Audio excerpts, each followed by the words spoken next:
Assalamualaikum warahmatullahi wabarakatuh. Nama saya Ridho Setiawan dari kelas 11 AKL. Pada video kali ini saya ingin menjelaskan tentang menganalisis kebutuhan sumber daya usaha mata pelajaran PKK.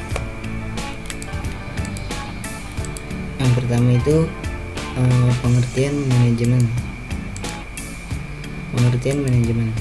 Manajemen adalah proses kegiatan dari seorang pimpinan yang harus dilakukan dengan mempergunakan cara-cara pemikiran yang ilmiah maupun praktis untuk mencapai tujuan yang sudah ditetapkan dengan melalui kerjasama orang-orang lain sebagai sumber tenaga kerja serta memanfaatkan sumber-sumber lainnya dan waktu yang tersedia dengan cara yang tepat. Kemudian yang kedua yaitu alat-alat manajemen. Alat-alat manajemen. Ilmu manajemen ilmiah timbul pada sekitar abad ke-20 di benua Eropa Barat dan Amerika, di mana di negara-negara tersebut sedang dilanda revolusi yang dikenal dengan nama revolusi industri, yaitu perubahan-perubahan dalam pengelolaan produksi yang efektif dan efisien. Hal ini dikarenakan masyarakat sudah semakin maju dan kebutuhan-kebutuhan sudah semakin banyak dan beragam jenisnya. Adapun unsur-unsur manajemen yang terdiri dari 6M, yaitu man, money, machine, material, method, dan market. Pertama, man, yaitu man atau SDM. Manusia yaitu orang yang menggerakkan dan melakukan aktivitas untuk mencapai tujuan organisasi, termasuk juga mendayagunakan sumber daya lainnya. Manusia merupakan penggerak utama untuk menjalankan fungsi-fungsi manajemen. Yang kedua, money, yaitu money atau uang merupakan salah satu unsur yang tidak dapat diabaikan. Uang merupakan alat tukar dan alat pengukur nilai. Besar kecil hasil kegiatan dapat diukur dari jumlah uang yang beredar dalam perusahaan. Oleh karena itu, uang merupakan alat yang penting untuk mencapai tujuan, karena segala sesuatu harus diperhitungkan secara rasional. Hal ini akan berhubungan dengan berapa uang yang harus disediakan untuk membayar gaji tenaga kerja, alat-alat yang dibutuhkan dan harus dibeli, serta berapa hasil yang akan dicapai dari suatu organisasi. Kemudian yang ketiga itu mesin.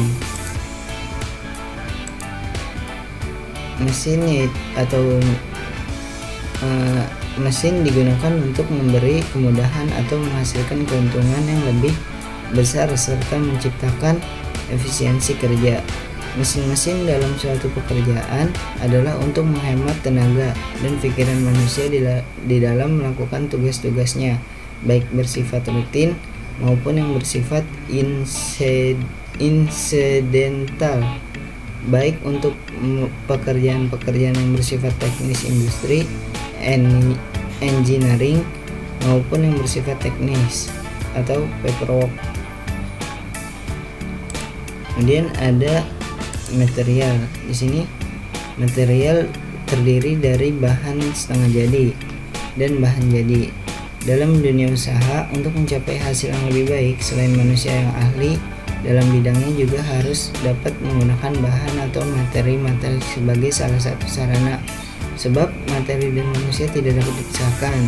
Tanpa materi tidak akan tercapai hasil yang dikehendaki. Kemudian ada metode, yaitu metode. Setiap pekerjaan harus menggunakan metode yang tepat agar pekerjaan tersebut lebih mudah. Namun apabila metode terbaik telah dilakukan tetapi manusianya tidak bisa menjalankan metode dengan baik, maka hasilnya tidak akan maksimal.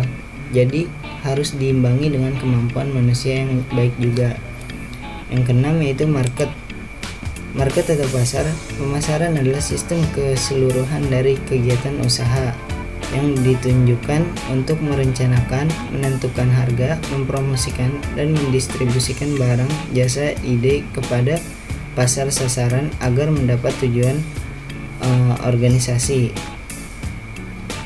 Penguasaan pasar dalam arti penyebaran hasil produksi merupakan faktor menentukan dalam perusahaan. Agar pasar dapat dikuasai, maka kualitas dan barang harus sesuai dengan selera konsumen dan daya beli atau kemampuan konsumen. Kemudian yang ketiga yaitu pengertian pemasaran.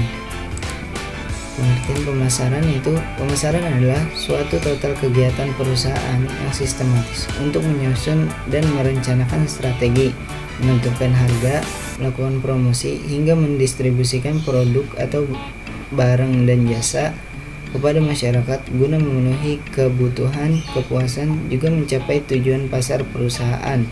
Semua kegiatan pemasaran bisnis dirancang untuk memenangkan persaingan dan meraih target pasar atau market share seluas-luasnya. Pemasaran adalah kegiatan utama yang dilakukan oleh pengusaha dalam upaya mengembangkan perusahaan dan untuk mendapatkan laba sehingga dapat mempertahankan kelangsungan hidupnya. Di sini ada beberapa pengertian pemasaran menurut ahli.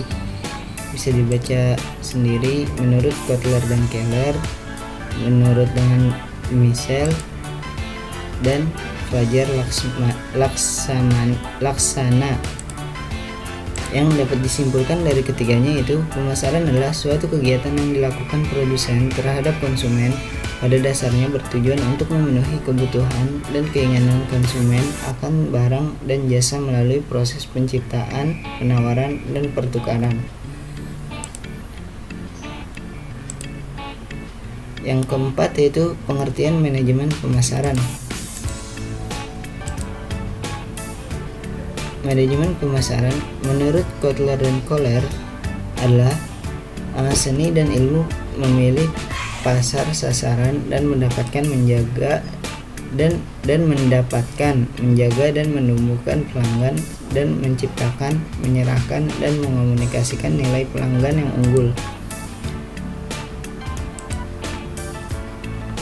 Manajemen pemasaran merupakan manajemen yang diterapkan pada kegiatan memasarkan, baik itu barang maupun jasa dari produsen ke konsumen, agar menjadi lebih efektif dan efisien sesuai dengan tujuan perusahaan. Kemudian yang kelima yaitu pengertian bauran pemasaran. Pengertian bauran pemasaran atau kegiatan memasarkan. Bauran pemasaran atau marketing mix adalah kombinasi dari 4 kegiatan dalam mencapai tujuan pemasaran pada pasar sasarannya. Selain daripada itu, bauran pemasaran juga merupakan alat yang digunakan perusahaan dalam melakukan fungsi pemasarannya dalam usahanya untuk meraih pangsa pasar dan tujuan memasarkannya. Di sini, menurut McCarthy dan Kotler dan Keller, menurut McCarthy dalam Kotler dan Keller yang dialih bahasa oleh Benjamin Nolan, lebih jauh di bawah ini dapat dijelaskan mengenai klasifikasi alat-alat pemasaran menjadi 4 kelompok yang disebut juga dengan 4P, yaitu produk, harga, tempat, promosi. Produk adalah segala sesuatu yang ditawarkan ke suatu pasar untuk memenuhi kebutuhan atau keinginan. Produk yang ditawarkan meliputi barang, fisik, jasa, kegiatan, pengalaman, orang, tempat, organisasi, dan ide. Jadi produk yang berupa manfaat tangible atau langsung maupun intangible atau tidak langsung yang dapat memuaskan pelanggan. Yang kedua yaitu price atau harga. Harga di sini sangat menentukan pembelian, sebab konsumen pasti akan membeli banyak jika harganya murah dan begitu pun sebaliknya. Kemudian yang ketiga ada tempat atau place. Untuk produk industri manufaktur, place diartikan sebagai saluran distribusi zero channel, two level channel, and multi-level channel. Sedangkan untuk produk industri jasa, place diartikan sebagai tempat pelayanan jasa tersebut. Yang keempat yaitu promosi atau promotion. Promosi merupakan suatu aktivitas yang mengomunikasikan keunggulan produk dan membujuk pelanggan sasaran untuk membelinya. Untuk ada juga marketing mix untuk perusahaan jasa, yaitu dikenal dengan 3P atau 1. Orang atau people. Orang adalah semua pelaku yang memainkan peranan dalam menyedia jasa sehingga dapat mempengaruhi persepsi pelanggan. Elemen-elemen dari orang adalah pegawai perusahaan, konsumen, dan konsumen lainnya dalam lingkungan jasa. Yang kedua yaitu proses. Proses merupakan gabungan semua aktivitas umum terdiri atas prosedur, jadwal pekerjaan, mekanisme, aktivitas, dan hal-hal rutin di mana jasa dihasilkan dan disampaikan pada konsumen. Yang ketiga yaitu bukti fisik atau physical evidence.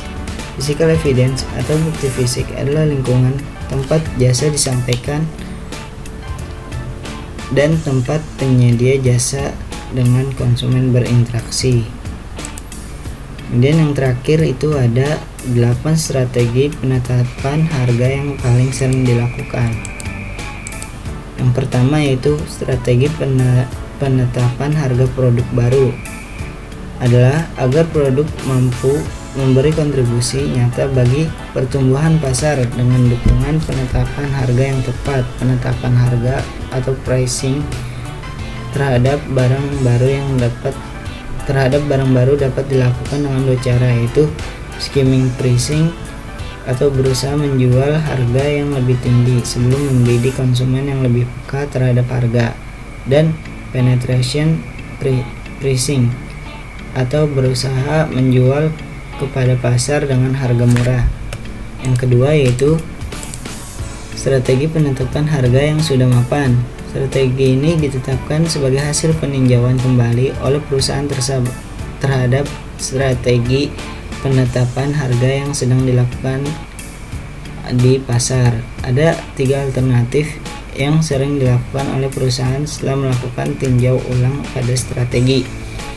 Yang ketiga, strategi fleksibilitas harga. Harga perlu ditetapkan fleksibilitas bila pemasaran produk memerlukan penyesuaian karakteristik lokasinya. Yang keempat, strategi penetapan harga lini produk mendasarkan pada keterkaitan antara dampak setiap produk terhadap lininya. Untuk keperluan penetapan harga, Tujuan strategi lini produk adalah memanfaatkan keseluruhan lini produk untuk memaksimalkan laba. Yang kelima yaitu strategi leasing. Leasing adalah suatu kontrak persetujuan antara pemilik aktiva dan pihak kedua yang memanfaatkan aktiva tersebut untuk jangka waktu tertentu dengan return tertentu. Tujuan dari strategi ini adalah untuk memanfaatkan barang yang tidak terpakai atau menyewakan, lebih tepatnya seperti sewa mobil, kendaraan, dan lain-lain. Yang keenam yaitu strategi bundling pricing. Strategi dengan melakukan pembatasan harga untuk menutupi bermacam fungsi dan jasa.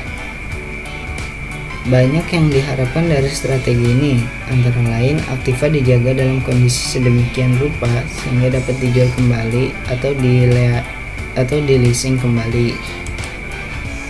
Yang ketujuh, strategi kepemimpinan harga.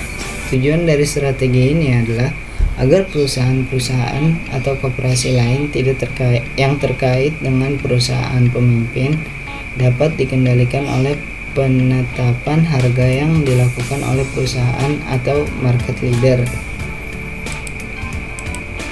Yang ke-8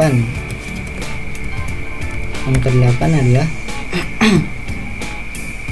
strategi penetapan harga untuk membentuk pangsa pasar. Koperasi atau perusahaan baru perlu mengupayakan agar produk-produknya sedini mungkin mampu meraih pangsa pasar yang besar. Maka dari itu, perusahaan bisa menggunakan strategi ini.